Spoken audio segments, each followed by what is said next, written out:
Good morning. My name is Erica Colleen, and I head up the Special Victims Unit for the Canyon County Prosecutor's Office.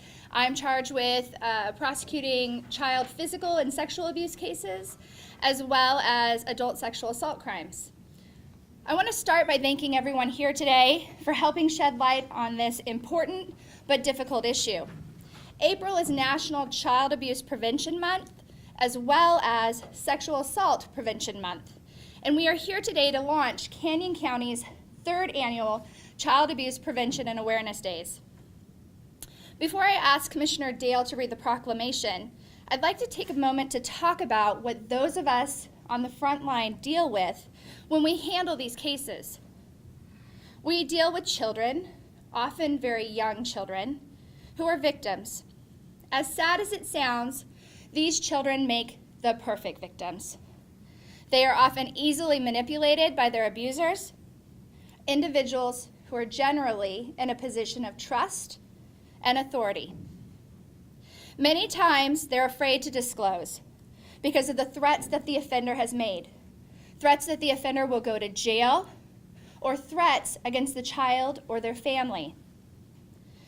We also work with adolescents who often feel guilty because of their role in the abuse. They feel embarrassed because of what's happened, and they feel afraid because if they tell, they might get in trouble. When they finally do tell, these kids, both children and adolescents, aren't always believed. Their lives are frequently turned upside down.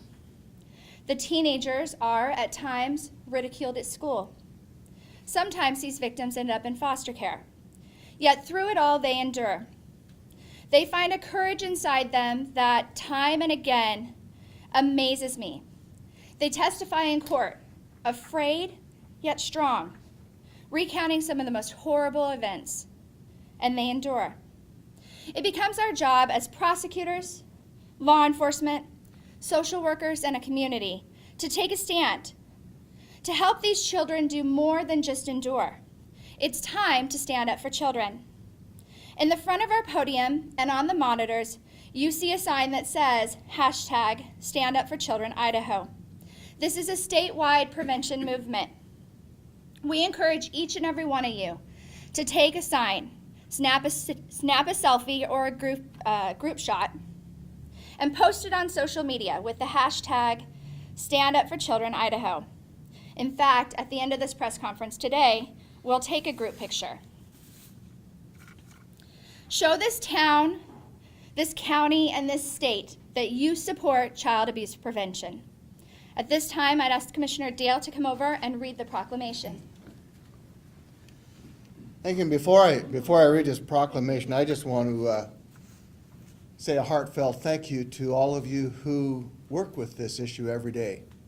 Of course, there are law enforcement people and prosecuting attorneys and all kinds of people. There's way too many to mention, but I just want to say thank you.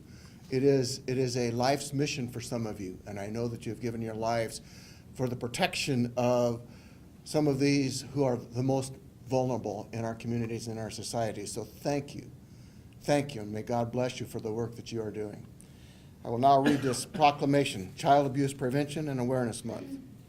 Whereas the month of April is National Child Abuse Prevention and Awareness Month, and whereas Canyon County recognizes that children are the key to the county's future success, prosperity, and quality of life, and while children are our most valuable resource, they are also our most vulnerable citizens.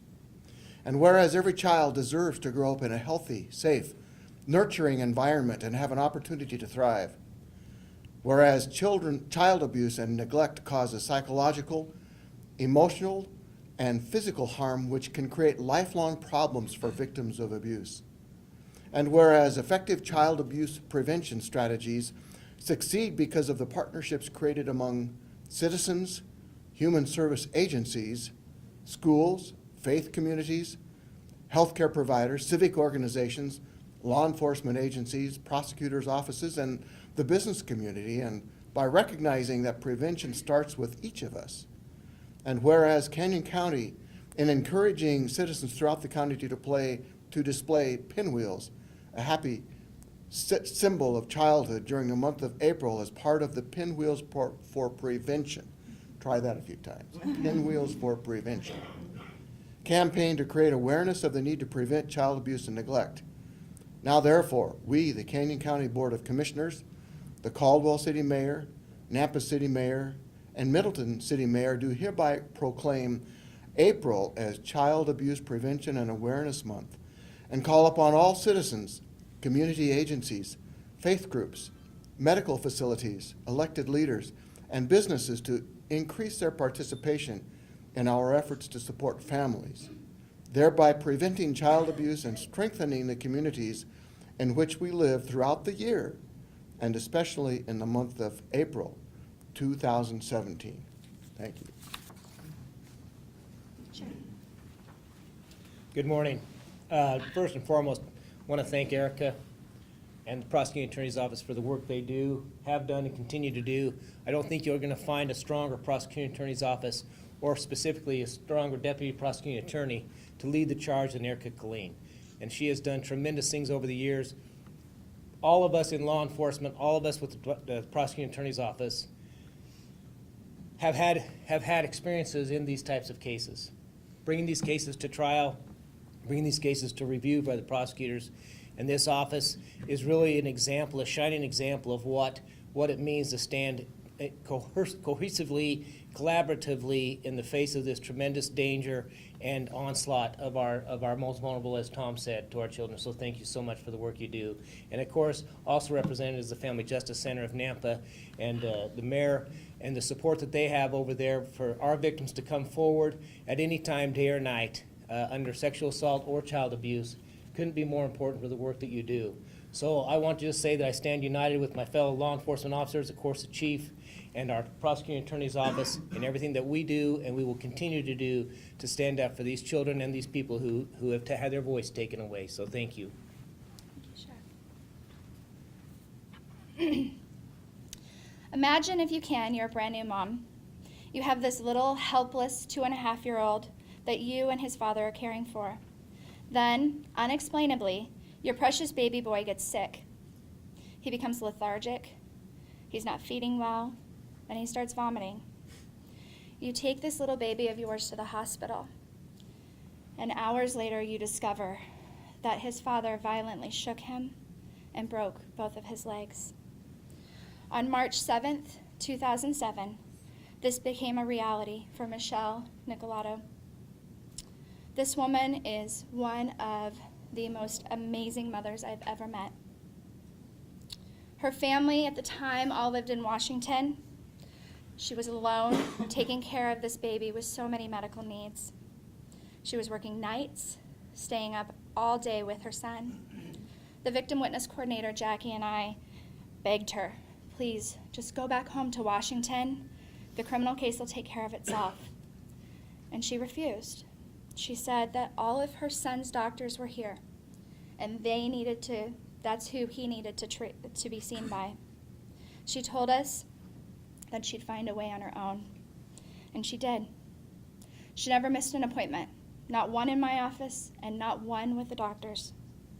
Now her son is 10. He wants to be a scientist and go to MIT, and is the most amazing kid. And I know he gets it from his mom. Michelle.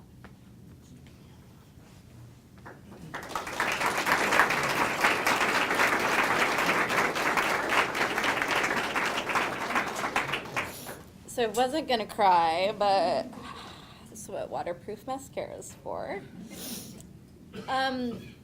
So my experience through the whole thing, Jackson was almost 3 months old, and I went back to work, and his biological father couldn't handle it. So, and he went 2 weeks without saying anything to anyone.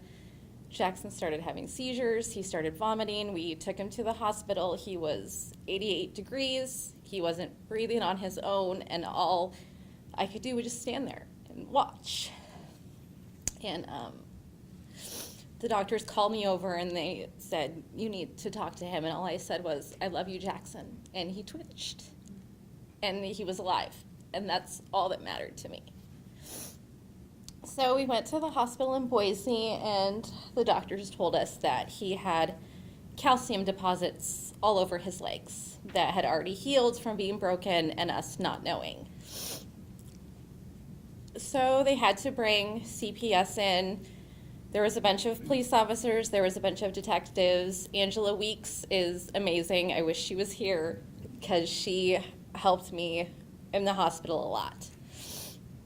So time goes on, Jackson's in the hospital for 2 weeks. His biological father fails his lie detector test, and that's when he tells us that he had slammed Jackson up against his changing table at least 5 times. I'm so sorry. Both of his legs were fractured. He had bilateral subdermal hematoma behind his eyes, or hemorrhaging behind his eyes, and then bilateral subdermal hematoma. They had to drill the top of his head to relieve the bleeding, the pressure on his head. Lots of therapy, lots of police officers, lots of detectives in and out of my life for 7 years, pretty much. And throughout the whole time, whether I was dealing with Angela, whether I was dealing with Erica or Jackie or any other police officers, not once did I ever feel that I was a bad parent, that I was doing something wrong, that this was my fault. And that was really important to me because I probably talked to you guys at least twice a week freaking out about what I was going to do. And then his biological father went to prison for 3 years. And now he's out and he's living his life and not a care in the world. My son is 10. He has no idea what happened to him. I don't know how to tell him that someone that was supposed to love him and support him almost killed him. He is the most amazing, hilarious kid, and I wanted to bring him today, but I don't know how he would react to this. He doesn't know, and this is not a way I want him to find out. Someday I'll bring him in. And he's very loud, and he's very annoying, and he tells you how it is, but what 10-year-old boy doesn't? So that's our story. That's my life. I don't really know what else I need to say.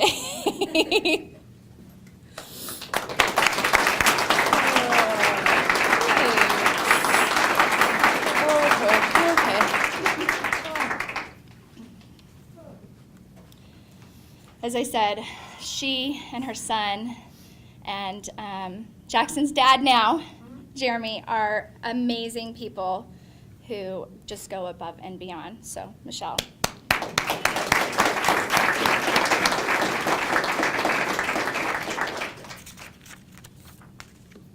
I just want to remind everyone of some of the upcoming child abuse prevention events. Friday at noon is the statewide rally on the Capitol steps. On April 14th is a day-long seminar on keeping children safe at the Nampa Library, hosted by the Nampa Family Justice Center. April 22nd at 3 o'clock is our 3rd annual superhero walk. We'll walk from the Caldwell Police Department to the courthouse and plant pinwheels, and then we'll go across the street to Justice Park, and we'll have hot dogs and chips, and all of the kids get a prize. So we encourage all of our superheroes, from the 6-year-old princess to the 9-year-old Avenger to the 40-year-old Wonder Woman, to come out and join us. The first step in prevention and awareness starts like this. People coming together to say, child abuse is not okay. It's not okay in my country. It's not okay in my county. It's not okay in my neighborhood. It's time to take a stand for Idaho's children. You are all part of the effort to stamp out child abuse, and I thank you.